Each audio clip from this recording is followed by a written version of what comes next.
Volair started in April of 2022. Shortly after that, about 7 months later, they released their first official paddle, the Mach 1 16mm as well as a 14mm.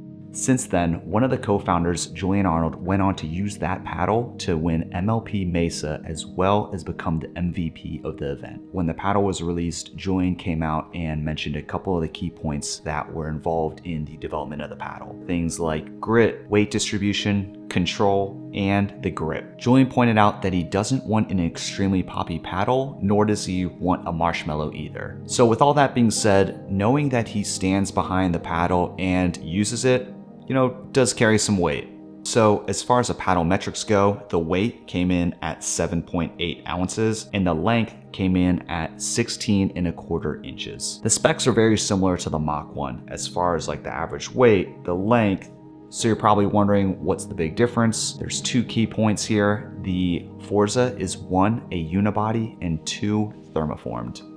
The difference between the thermoformed paddles at this point seems pretty minuscule when these paddles are placed in the hands of the average consumer. Aside from the personal preferences like length, weight, and shape, things I would actually be paying attention to at this point would be 1, the price, 2, the delamination history, and 3, the warranty. The warranties are starting to change now. So originally they were at like 30 days and now they're starting to move up to like 90 days. So I would say the most standout feature for me is the control. Control in terms of delivering the anticipated result based on the way in which you strike the ball. For me, control is important because control precedes consistency.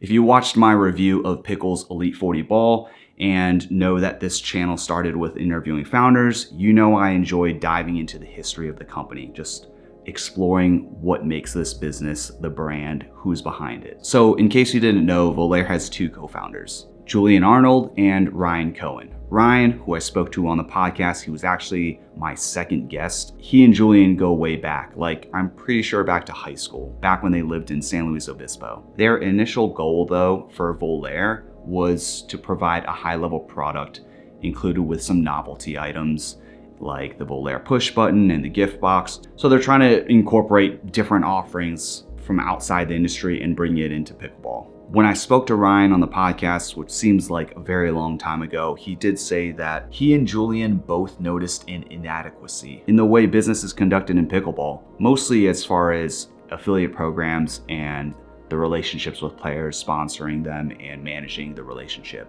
Ryan has previously spoken about how many players are mismanaged and how he wants to take a different approach in terms of the relationship with communication, management, and pay. Volair does have a few sponsored athletes outside of Julian, including Wes Burrows, Emily Ackerman, and Grant Bond. And as far as the affiliate program, this is where it definitely does get interesting.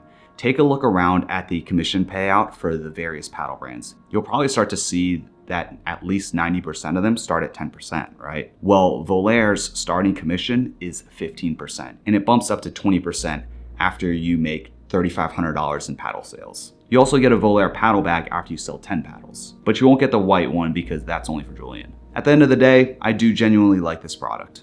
Is it the only one I'll ever play with? No. I have a rotation of paddles I enjoy using, just depending on my mood, the weather conditions, what I'm working on, and so forth. And one of the paddles in that rotation will hopefully be reviewed in the coming weeks. This particular design with a blacked out Volair logo is available exclusively at Total Pickleball. The price is coming in at $179.99. And with that includes a gift box, an eraser, a backup black grip, comes with light blue, and an armband, and instead of saying Volair, it says Andiamo. Okay, so if you watched the recent MLP that took place in San Clemente, you may have seen different Volair colorway that made it onto the courts. Both Emily Ackerman and Wes Burrows were using the new colorway, which has a gradient.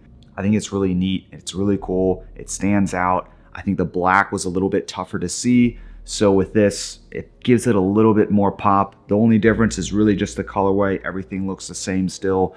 And again, this paddle, the pre-sale is gonna be on July 1st. and the general release is July 11th. You can use the code LIM20 at checkout, LIM20 at checkout. And the price for this is similar to the blacked out. It's going to be $179.99.